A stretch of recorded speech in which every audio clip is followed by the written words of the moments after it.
welcome to another episode of Flip and Customize 91S10 build. We got the engine block all done, ready to go. Tomorrow's the day. We're assembling the low end. My buddy Steve's coming over. He's my engine guy. He is my go-to guy for this stuff. And he's gonna give us a hand. Neither one of us have put an LS together before, so this is a learning experience for us, as well as you, or you can critique us in the comments, which I'm sure you will. What we got here is a 5.3 liter engine block that we just had new cam bearings put in. It's been honed, it's been cleaned. I just painted it right here, I'll show you. It's literally still drying. It's the night before the assembly, so hopefully it is dry by morning. We have the heat going in the shop. We did get a set of new pistons. These are 4.8 liter pistons versus the 5.3 that have the dish top. These have the flat top, so a little bit higher compression ratio. We did go with the King bearings, Hastings rings, Texas Speed cam, push rods, lifters, and springs. The heads are going out to Texas Speed as well. A Melling oil pump and SAE gear timing set. You probably asked what the cam is, and honestly I couldn't remember. That's the cam itself. It's the Texas Speed 224R cam. And it's just a very popular, great cam for these engines. They got a nice rumble, but it's still totally streetable. So, come along. This is gonna be fun. Not a direct how-to, because we're learning too. But let's get this engine put together. Steve will be here.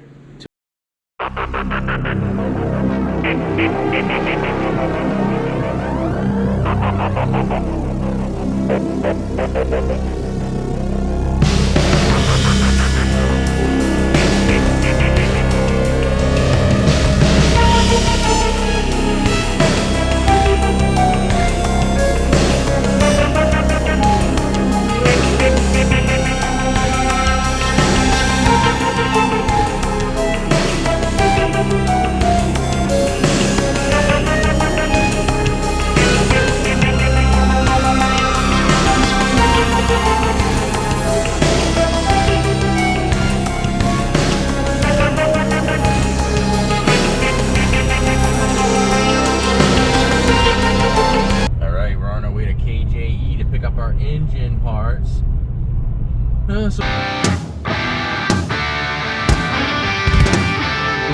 Right, here we are. KJE. Our engine machine shop man, Kevin. Hello. Look at all the parts, my dude. All right, guys. Here it is, Saturday morning with the KJE. We got all our engine parts. That's Evan, don't mind him. I got my buddy Steve here. This is my engine guy, Steve. No, neither one of us have done an LS assembly platform build before, but we're gonna learn together today and apply some of the standard principles you would to any engine build. So, what we got, kind of went through this quickly the other day, is we got all of our parts here from KJE. We're set up to go. We're gonna gap the rings first, right, Steve? Yes, sir. As far as that goes. We don't have the ring gapping tool, so to speak, but we do have an old piston with a ring left on it, so he can set the ring in there, and then that's our stopping point. So it will be square down in the bore, so we can check our end gap. So that's what we're using for this. We're gonna do our gap first. We have our Texas Speed lifters soaking in oil, and then after the rings, probably what? Clean it up, flip it over, and do the crank. Throw the crank in, yep. All right, and we got some plastic gauge to double check our clearances on the crank. So I guess we're gonna get some ring gapping going. So that's it squared in the bore, and he's checking it with some feeler gauges, and they're landing about, what, 22, 23 thousandths? 22, 23 thousandths, yep. So that's pretty much right where we wanna be in that range. Right in the middle. So even if we do a small boosted application down the road, we'll be safe. Again, I said small boosted application. And then the pistons we're using, I quickly went over this the other day, but again, these are 4.8 pistons, hyper-eutectic. So a little upgrade from the stock, and they're flat top pistons instead of the dished in pistons, so we're gonna boost our compression up with that as well. And the Texas Speed cam, I said it was a real common one, and it is. In between the build, I'll look up specifically what it is, so you guys, it's a 224R, but I can tell you, I guess, the characteristics of it. I'll give you a little more on that, and put it in the description too. And we got Evan over there doing a timing belt. Ugh, better him than me. Anyway.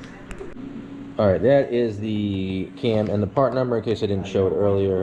And it's the 224R and it's the 112 LSA and it's one of their most popular all around good cams. It's gonna give us about another 40 horse to the wheels. So that's what we chose to go with. It's gonna make this truck streetable as well as fun to drive. So we didn't wanna lose reliability or it'll have a nice tone to the idle, but it won't be so choppy that it sounds like it's gonna stall. So that's what we did. All right, guys. So in any engine build, right, with new pistons, you got to put your rings on. So you start from the bottom, you work your way up.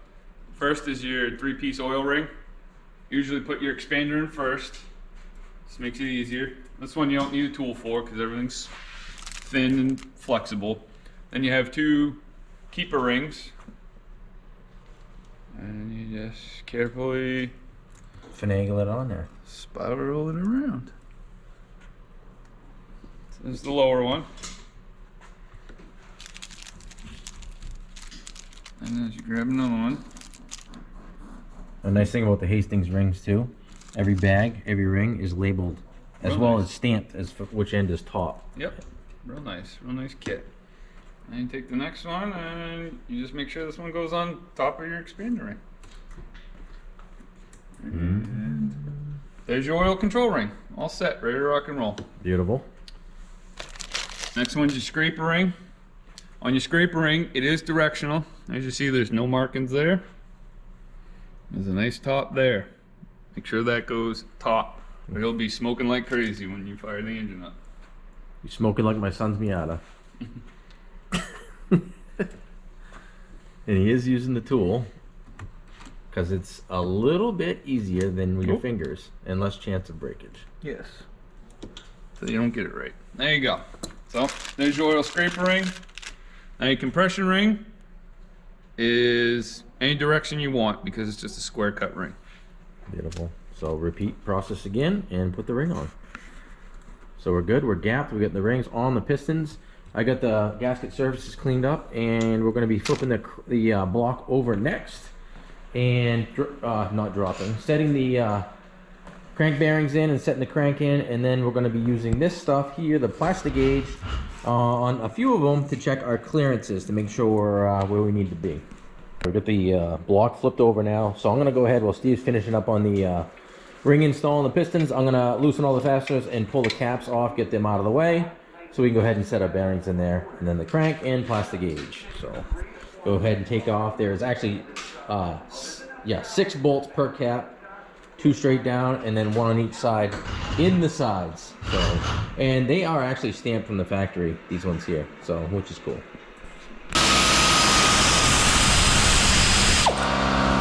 They're all off. Steve is going to go ahead and set the bearings in. Everything we're putting in here right now we're going to do dry, and we're going to set the crank in here dry, and then torque some caps down to check our clearances like I said. And then it'll come back out, and then we'll assembly lube everything and then torque and put the caps on as a final. So again, these are going in dry. Then we're going to set the crank in here, which is over there all bagged up, and check our clearances. All right, in goes the crank. No pressure, Steve. Don't drop it. All polished up. Our machinist, Kevin over at KJE, took care of us with everything as far as polishing the crank goes. And new cam bearings as well. So now we're on to the plastic gauge, which is right here. And for those of you who have never used it, it basically looks like dental floss. It's a thin little strip. You break it off. You put it right here on your journal. Excuse me, I want to be on a main journal. Right here on your journal, on all the journals or the journals you want to check. And you go ahead and torque that cap down. I think we're just going to torque it down to 40 instead of, we're not going to the torque to yield or any of that with this, but just to check our clearances. And then you check it on your gauge here, and this is a 1 to 3 thousandths, and these do come in different ranges. So we're probably going to, I'm guessing, we're going to be around a thousandths and a half ish in that range. So we'll go ahead and get some of that done. All right, so this is the plastic gauge. See this little piece of dental floss? It's not dental floss. You set it right on the journal like so, like that. You can't even really see it through this GoPro. And then he's going to put the bearing on top of this, or into the bearing cap, and torque this down. We're going to check a few of these, so we're going to do 5, 3, and 1, and check our clearances on those. And then again, when we do the pistons and the rods, we'll do that. So again, we'll lay plastic gauge here, here, and there, and then we will torque them down and get the results.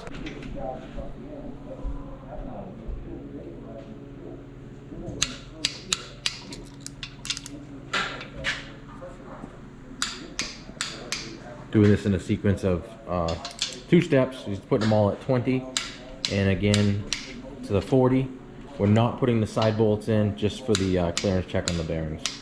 So guys, real quick how-to on the plastic gauge. We went ahead and trimmed it to fit on the bearing journals, set it on there, torqued it down, and then it squishes out to a certain thickness, and it gives you a pretty good guesstimate of what you're shooting for clearance. And Steve's got the plastic gauge, we can show you how we did it.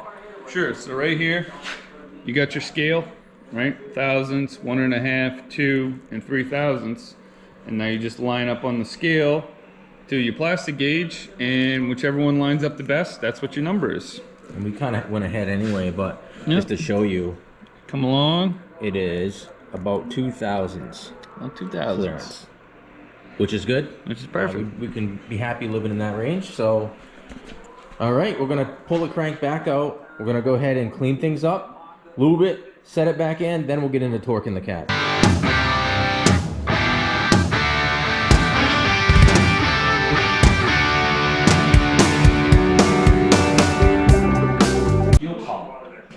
All right, well, Steve is getting the caps down, ready to torque.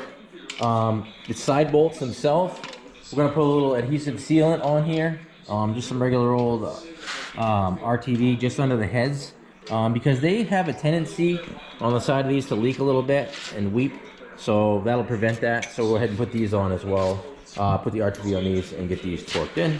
As far as torque goes, kind of a weird sequence. It's like, I think we're gonna run it down 15 foot-pounds on all of them, and then we go by the angles depending on where you're at. So I'll kind of go over that with you as we do it. All right, as far as torque goes, we're gonna do the inners first. And how you do the inners is about 15 foot-pounds. They get torqued down to plus 80 degrees. So basically, if you're using a clicker wrench, set them all to 15, torque them down, and if it stops here, then you gotta go 80 degrees beyond that point, and that bolt would be considered torqued. On the outside bolts, it's 15 foot-pounds plus 70 degrees. So again, we do the inners first, 15 plus 80, the outers 15 plus 70, and then the side bolts are just 20 foot-pounds. So we'll go ahead and get this thing torqued. All right, guys, so quick little cheat here as far as degreeing. Like we said, 80 degrees. You got a cell phone, you got a compass, you don't have the degree wheel to put on your socket, which we just don't. Throw your compass on here, set it on your ratchet, make note of where you're at. So he's sitting at 160. He's gonna go 80 degrees to that. So we're gonna stop at about 240, and that's gonna be, we pre-marked this as well to kind of show, just to make sure our method here was gonna work, and it does work. So just kind of show you. Go ahead, Steve, let's run her up to about 240, and our mark should be right where we want them. Hold that stand still. And right there. Look at our marks. Just before that mark, as a witness mark, is exactly where we wanted it. So that was the 80 degrees. That's an easy way to do it if you have a compass. All right, guys, so now we got the initial torque done. All the bolts are to 15 foot-pounds. Side bolts we're gonna leave till the end. So now you gotta set the thrust. You gotta set the thrust bearing, make sure that's centered in the crank, in the block, excuse me. So what you do is you just take yourself a nice soft face mallet, just hit the crank a couple of times back and forth. Put your hand on the opposite end just to make sure you feel some thrust. And some guys will use pry bars and whatever. Just make sure you set your thrust and that you're happy with the thrust before you go ahead and do a final torque. And I do want to point out, I don't know if you guys noticed what Steve is wearing, but check out that Flippin' Customized Mechanic shirt, and they are available on our website. How's that for a plug? All right, Steve has gone ahead. We've wiped our cylinders with a lint-free rag to clean them up. Again, these are all already honed out and ready to go. Now he's putting a light layer of just some engine oil, so 1040 on the cylinders just so they're lubed up. And remember, we've already got the rings on the pistons. Those get installed next. And we'll show you how we do that. There's various tools you can use. I have this old school KD piston ring compressor. That's what we're going to use, and compress the rings on the piston and then tap the piston into the hole. I'll show you when we grab one. All right, guys, so make sure obviously you go to a reputable engine manufacturer when you go to get your new pistons pressed onto the rods. So you got your mark there, which always faces towards the front of the engine. And then another way to tell on the rod is you always have one side that's got a nice radius to it, and then the other side's flat. The flat always faces towards the other connecting rod, and the bevel always faces towards the crank journal. So the front, they both line up. So now what we'll do is grab your ring compressor. Well, first off, sorry guys. First off, you gotta stagger your ring gaps. See your ring gap and your ring gap? I always stagger them 90 degrees apart. Okay, so you got one there. And not concerned with the oil scraper. And then one over there. No, oil scraper ring's fine. That's a 3-piece ring. Those gaps are fine. This is just to set it initially. While these are in the engine's running, because of your honing, these rings will actually spin, and some professional engine builders will say up to 3 RPMs. So these rings move no matter what.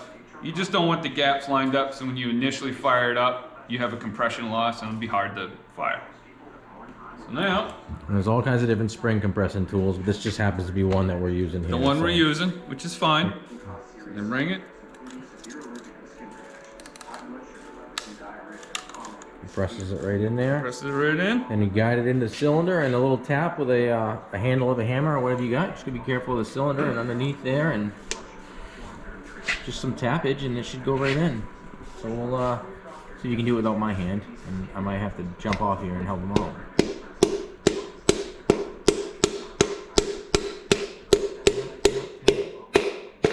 There it is. Just like that. You want to make sure on the bottom side that you guide that in away from your crank journals, so everything lines up and there's no damage. But same thing, we're going to check a few of these with our clearances as well. So we're going to put a couple in, then we're going to flip this thing over and check the clearances on those. Steve is checking our rod bearing clearance now, because we got all the pistons in, and we did the same thing. We checked 3 of them to make sure we're within on our plastic gauge. You can kind of see it right there. Randy's up to torque and checking it, and it's gonna look like we're gonna live in that 2000s range again, which is okay. Right in spec.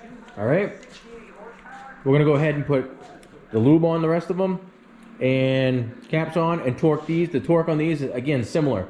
We're running to 15 foot-pounds plus 60 degrees. So again, just like we showed you before, you can use the gauge, or a flat of a head of a bolt is 60 degrees, so you turn it one flat. So we'll go ahead and get these things on. All right, guys, all the caps on the rods are on and torqued. We marked them as we went, again with the 15 foot-pounds and then 60 degrees, which is a flat.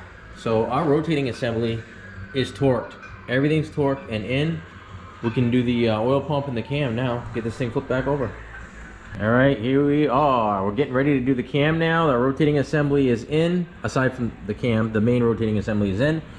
Steve went ahead and tapped on the lower timing sprocket, which also drives our oil pump. The cam's going in next. We also went ahead and threw the windage tray on. So we got the Texas Speed cam right here. Getting some lube in a minute. And in it goes. All right, guys, we're just lubing it up as he is installing it. So a little easier with 2 people, and a lot easier not in the sorry, Steve. That's okay. When it's not in the truck or vehicle itself, makes the cam install way easier. So all right, the cam's installed, and we're putting our plate on. Come with we got a full gasket kit, so we did get a new cam plate that's going to get torqued down to 20 foot-pounds as well. And then it's lifters into the trays. Yeah, that's next, I guess, Steve. Yeah. Woo! Steve has gone ahead and installed the timing set. We're going to get ready to torque that. It's basically just lining up your timing marks on your crank and your cam. And if you were really getting into it, you could have it actually degree and degree the cam, right? If you were harder core than I am. And then the oil pump will go on after that, and then our lifters. So we're gonna go ahead and throw the oil pump on, which is pretty basic. We're gonna use 1.5 shim around the crank itself, so the oil pump slides on and stays equally spaced, and torque that on. All right, there we go. Timing set in, installed, torqued. Oil pump in, installed, torqued. These ones here are 18 foot-pounds, and these are 26, I believe. Obviously double check before you go ahead and do that. And now we're doing the lifters. We got our Texas Speed lifters going into the brand new lifter trays, the AC Delco lifter trays. And I can put the part number down in the bottom of the video as well. So pretty simple, they just snap in. Then he slides them on into the bore here, and there's a fastener, one in each lifter tray that you torque down. So those go in next, and we'll be in good shape. In the update, we've got our rear cover all powder coated in the squirrel gray. Not that you're ever gonna see it, but whatever.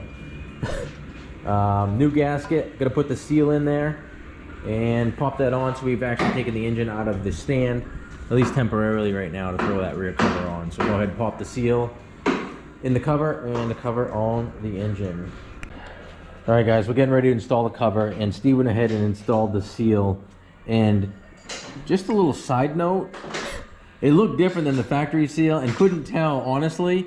It wasn't like a normal lip seal, which way it was in or out, and it was like confusing. We're looking it up, and lo and behold, believe it or not, there was some really tiny writing on there that says this side out. So the seal says this side out. Just do what it says. There it is, rear cover is installed. Bolts are torqued down 20 foot-pounds. They do make a seal installation tool. There's multiple ways you can do this. We have the seal in the cover, and then we put the cover on loose with all the bolts so it centers itself, because it's not pinned, so you allow it to self-center with the seal on the crank, then torque all your bolts. But anyway, the rear cover is on. We're gonna throw the front cover on and back on the stand next. All right guys, it is almost beer 30, and actually, just kidding, all right, just kidding. We just wrapped up the lower rotating assembly for this LS 5.3 build. The cover, because the balancer's not on yet, is just on there, hand tight, just snug, just keep stuff out of it. And we will bag the whole engine. But we did the lower rotating assembly today, done. So the heads are gonna get sent out to Texas Speed. Yeah, so the heads are going out to Texas Speed to get ported and decked. We're taking 15 thousandths off to boost the compression up a little bit more without having to mess with our intake or anything like that. But today we were able to get the lower end assembly completely done. Again, this was the first time myself and Steve have tore into an LS lower end rotating assembly. So learned a few things ourselves. I hope maybe you learned a few things, and if not, enjoyed the video. It's cool to see stuff go together and whatever. So I'm sure someone will critique this or drop us a comment. Let us know something I could have done better. If not, doesn't matter. We appreciate all of you and all of your comments. So thanks for watching. Please subscribe. Steve, thanks for coming over and helping me. This is my go-to guy, Scott with Flip and Customized.